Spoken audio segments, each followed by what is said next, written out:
Have you ever been told that bananas are simply too sugary for someone with diabetes? If so, you are not alone.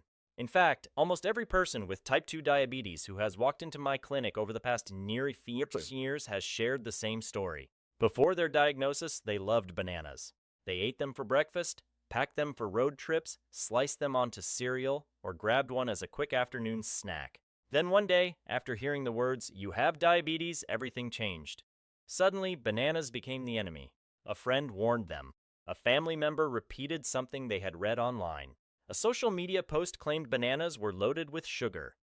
And little by little, they became convinced that this simple fruit no longer belonged on their plate, so they stopped eating bananas. But what happened next is what surprised me most. Instead of bananas, many of these individuals began replacing them with foods that seemed safer. Whole grain crackers, cereal bars marketed as healthy, sugar-free cookies, low-fat packaged snacks, foods carrying labels that promised better blood sugar control. Yet when we looked closely at their glucose readings, many of those so-called safer choices were quietly causing larger blood sugar spikes than the banana they had been avoiding for years. That is why today's conversation is so important. My name is Dr. D. Miller, and welcome back to Health with Dr. D. Miller. For nearly 14 years, I have worked with adults over 50 who want to take control of their blood sugar without feeling like they have to give up every food they enjoy. And today, I want to challenge one of the biggest myths surrounding diabetes and nutrition. Because the truth is this: bananas are not automatically bad for blood sugar. In fact, when eaten the right way, they can become part of a smart strategy that helps support stable glucose levels, better satiety, and healthier eating habits over the long term. In this video, I am going to walk you through 7 practical ways to eat bananas that may actually work in your favor if you are living with type 2 diabetes. But before we get into those strategies, let me tell you about one of my patients. Margaret Johnson, a retired school librarian from Ohio, was 69 years old when she first came to see me. She had not touched a banana in nearly 5 years. She believed they were completely off limits.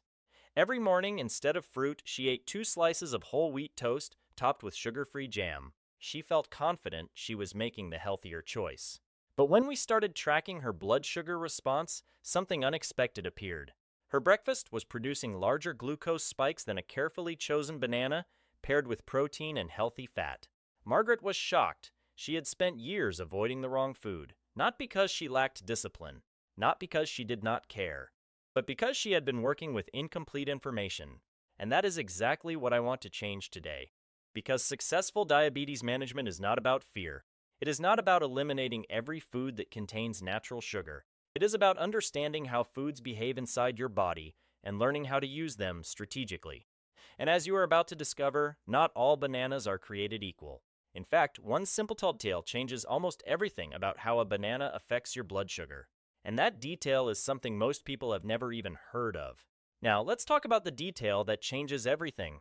Because when people ask me whether bananas are good or bad for diabetes, my answer is always the same. That depends on the banana. Most people look at a banana and see a banana. They assume everyone is identical. Same fruit, same sugar, same effect on blood sugar. But your body does not see it that way. In fact, the difference between a firm, yellow banana and a soft banana covered with brown spots can be surprisingly dramatic. And understanding this single concept may completely change how you think about fruit for the rest of your life. The secret lies in something called resistant starch. Now, I know that sounds technical, but stay with me because this is actually very simple. Resistant starch is a type of carbohydrate that behaves differently from ordinary starch. Instead of being rapidly broken down into glucose inside the small intestine, resistant starch resists digestion. That is where it gets its name. Rather than immediately becoming sugar in the bloodstream, it travels farther through the digestive tract and reaches the large intestine, where it becomes food for beneficial gut bacteria. And this is where things get interesting. When those beneficial bacteria feed on resistant starch, they produce compounds known as short-chain fatty acids. These compounds help reduce inflammation, support metabolic health, and improve the body's sensitivity to insulin. Think about insulin as a key. Its job is to unlock your cells so glucose can move out of the bloodstream and into the tissues where it can be used for energy. When insulin sensitivity improves, that key works more efficiently. And when the key works better, blood sugar tends to stay more stable. That is one of the reasons resistant starch has attracted so much attention from researchers studying type 2 diabetes and healthy aging. But here is the part most people never hear. The amount of resistant starch inside a banana changes dramatically as the banana ripens. A firm banana that is still slightly green or just turning yellow contains a large amount of resistant starch. In some cases, resistant starch may represent the majority of the carbohydrate found inside the fruit. As the banana continues to ripen, something remarkable happens. That resistant starch begins converting into simple sugars. Little by little, day after day, the composition changes. The banana becomes sweeter, softer, more fragrant, and much easier to digest. Unfortunately, it also becomes much more likely to raise blood sugar quickly. By the time a banana is heavily speckled with brown spots and feels very soft when squeezed, most of that resistant starch has disappeared. What remains are primarily simple sugars such as glucose, fructose, and sucrose. Same fruit, completely different metabolic response. This is why there is no honest answer to the question, can a person with diabetes eat bananas? Without first asking another question. What kind of banana are we talking about? I remember a patient named Tom Anderson from Texas. Tom was 72 years old and had been managing type 2 diabetes for almost a decade. Like many people, he believed all bananas affected blood sugar the same way. One afternoon he told me, "Doctor, a banana is a banana. I don't see how one could be different from another." So I challenged him to try something. For 2 weeks, he tracked his glucose response after eating a very ripe banana. Then for another 2 weeks, he tracked his response after eating a firm yellow banana paired with a handful of walnuts. The difference surprised him. The second approach consistently produced smaller glucose increases and kept him feeling full much longer. What changed? Not the fruit itself, not the portion size, not the calories. What changed was the starch profile of the banana and the way it interacted with the rest of the meal. That experience completely transformed how Tom approached food. And honestly, I see the same realization happen over and over again in my clinic. People stop looking at foods as simply good or bad. Instead, they begin asking better questions. How ripe is it?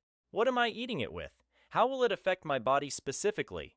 Because successful blood sugar management is rarely about eliminating foods. It is about understanding them.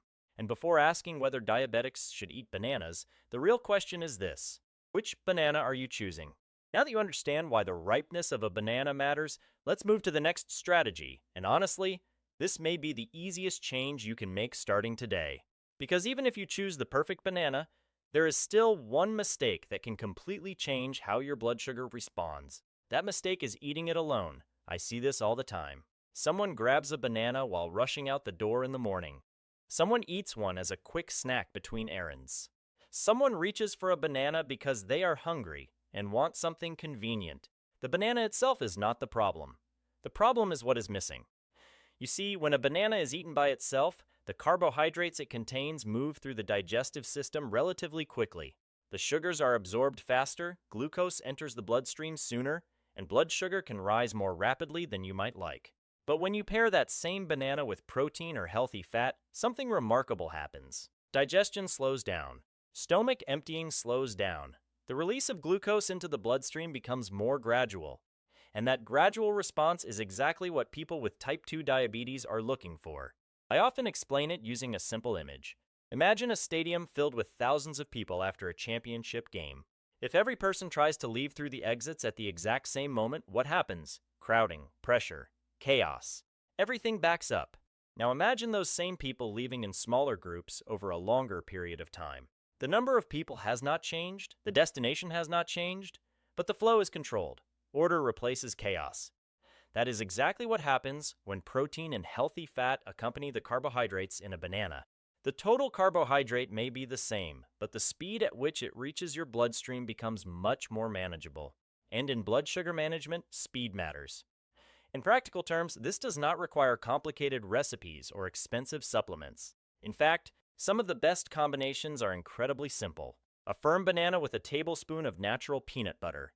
A banana with a handful of walnuts. A banana paired with almonds. A banana with a slice of cheese. Or one of my personal favorites, a banana alongside plain Greek yogurt.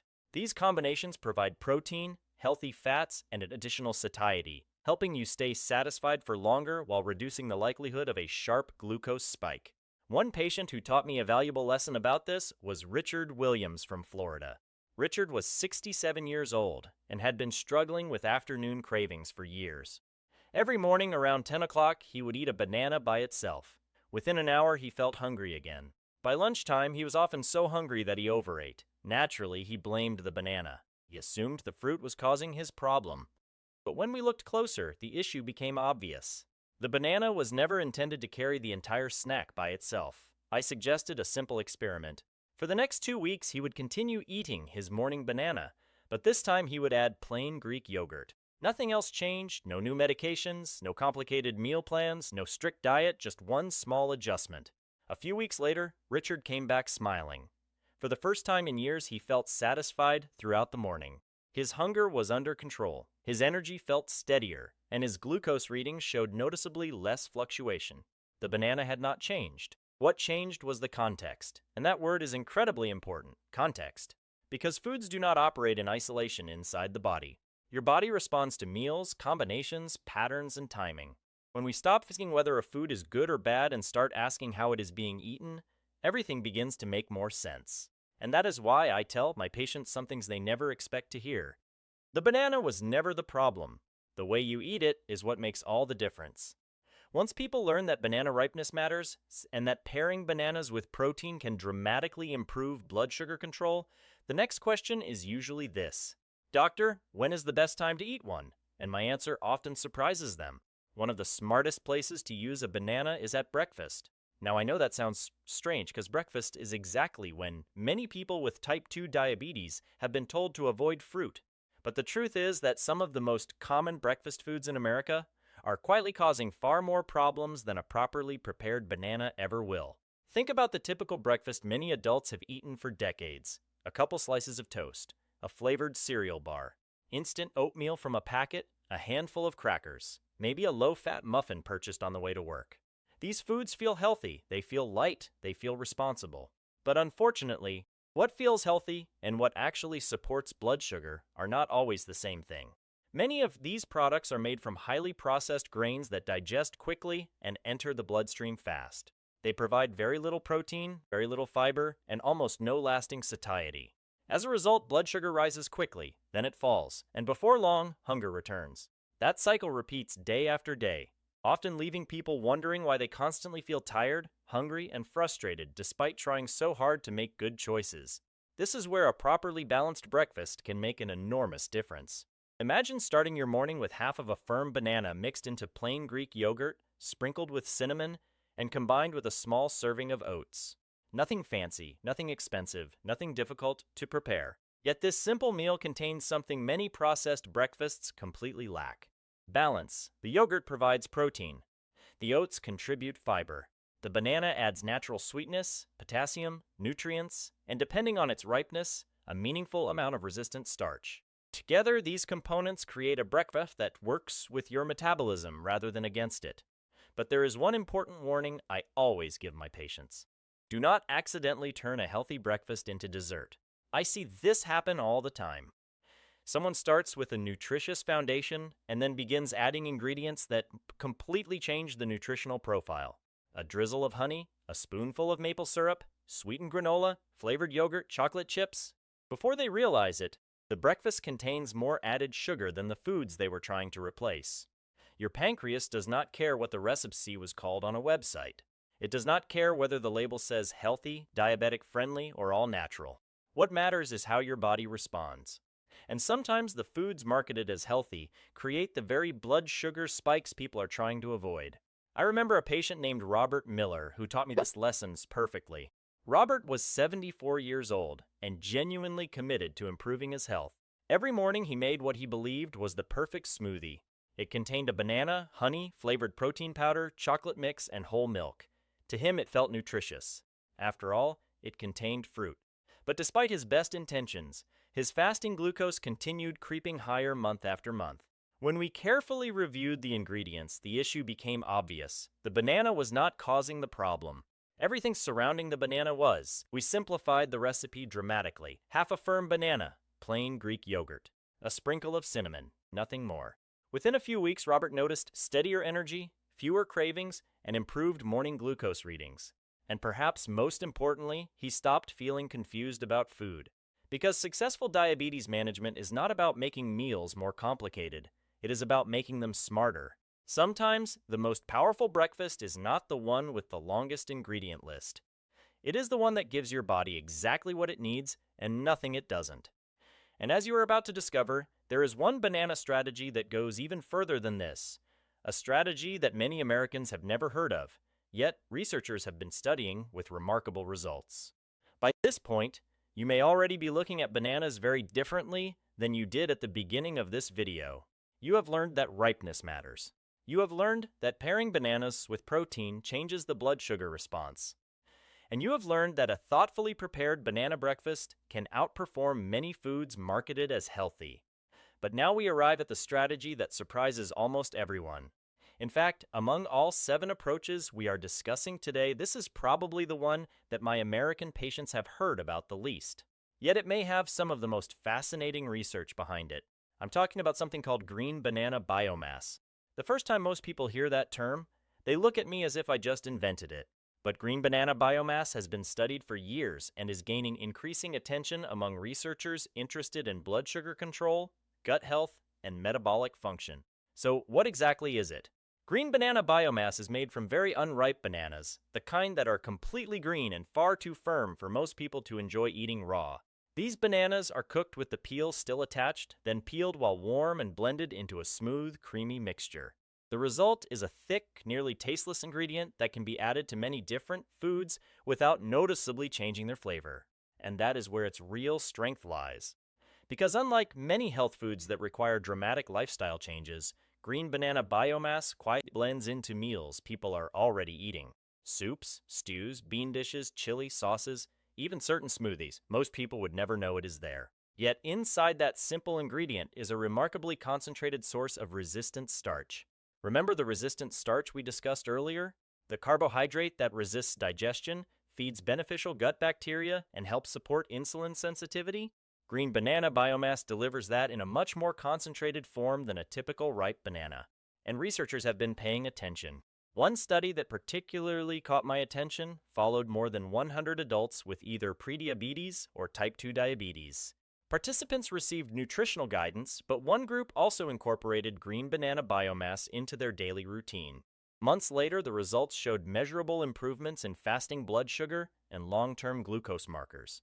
Now, whenever discussing nutrition research, I like to be careful. There are no miracle foods. No single ingredient cures diabetes. No food replaces medications prescribed by your physician. But what studies like these show us is something important. Small nutritional changes, repeated consistently over time, can create meaningful improvements. And often those improvements come from surprisingly simple habits. I remember a patient named James Carter from Arizona. James was 65 years old, retired from construction work, and completely uninterested in complicated health routines. He wasn't the kind of person who wanted to count every carbohydrate or spend hours preparing special meals. When I introduced the idea of green banana biomass, he immediately asked one question: do I have to taste it? When I told him that most people couldn't even tell it was there, he decided to give it a try. Twice a week, he blended a small portion into his homemade lentil soup. Another day, he mixed it into a bean stew. That was it. No elaborate meal plan, no expensive supplements, no major lifestyle overhaul. Just a simple addition to foods he already enjoyed. Several months later, he returned for a follow-up visit. His laboratory numbers had improved. His blood sugar control was better. And perhaps the most interesting part of all was how he described the experience. He said it was the easiest health habit he had ever maintained because it never felt like work.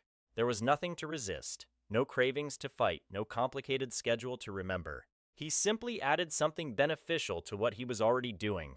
And there is a lesson in that. Many people believe improving their health requires dramatic sacrifice. They imagine strict diets, endless restrictions, and giving up every food they love. But in reality, some of the most sustainable improvements come from small changes that fit naturally into daily life. That is exactly why green banana biomass deserves attention, not because it is magical, not because it promises impossible results, but because it offers another practical tool that may help support better blood sugar management over time. And when we begin stacking these tools together, choosing the right banana, pairing it properly, building smarter breakfasts, and incorporating resistant starch strategically, something powerful starts to happen. We stop relying on willpower alone. Instead, we start working with our biology. And the next strategy may be even more important than what you eat, because it focuses on something most people never think about at all: when you eat it. At this point, we've talked about choosing the right banana, pairing it with protein, building smarter breakfasts, and even using green banana biomass to increase resistant starch. But there is one factor that many people completely overlook, and surprisingly, it may influence your blood sugar almost as much as the food itself: timing. Because the same banana can create two very different outcomes depending on when you eat it. I see this happen constantly. Someone tells me they tried eating bananas and their glucose numbers went up. When we look closer, we often discover they were eating a very ripe banana first thing in the morning on a completely empty stomach. And from a blood sugar perspective, that is often the worst possible scenario. Here's why. During the early morning hours, your body naturally experiences hormonal changes that prepare you to wake up and begin the day. As part of that process, the liver releases additional glucose into the bloodstream.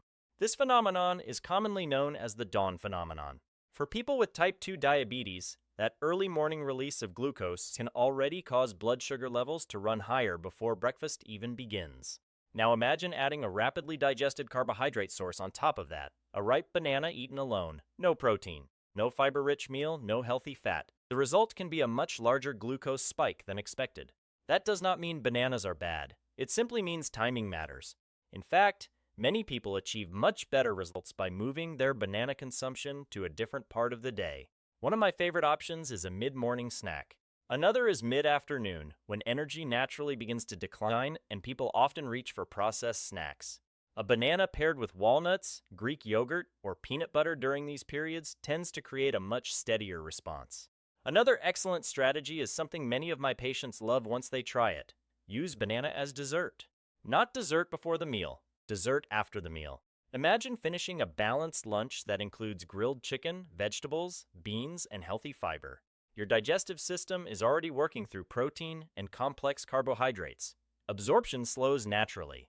Now add half of a firm banana with a little cinnamon as a sweet finish.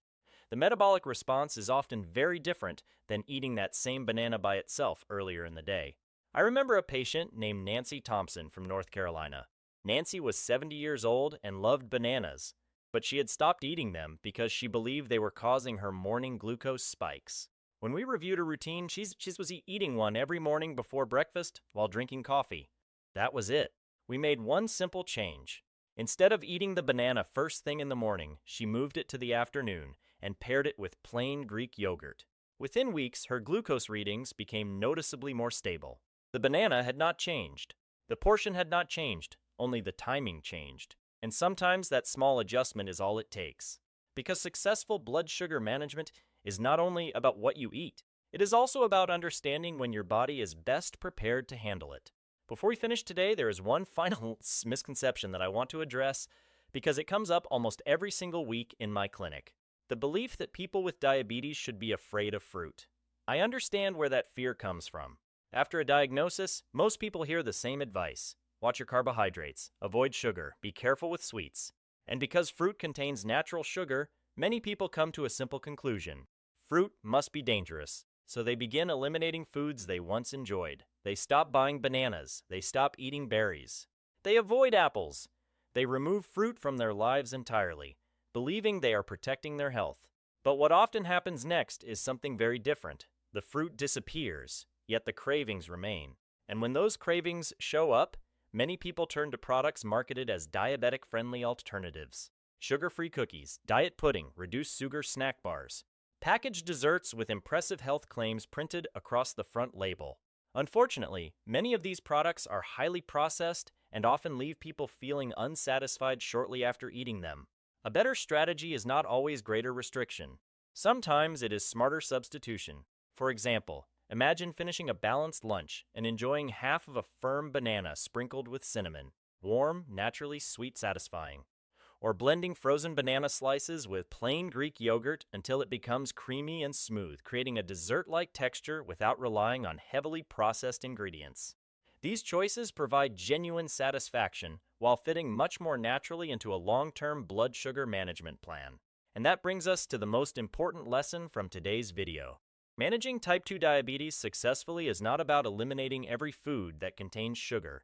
It is about understanding how food works, Choose a firmer banana whenever possible. Pair it with protein or healthy fat. Use it in balanced breakfasts. Consider green banana biomass if it fits your lifestyle. Replace added sugars when appropriate. Pay attention to timing.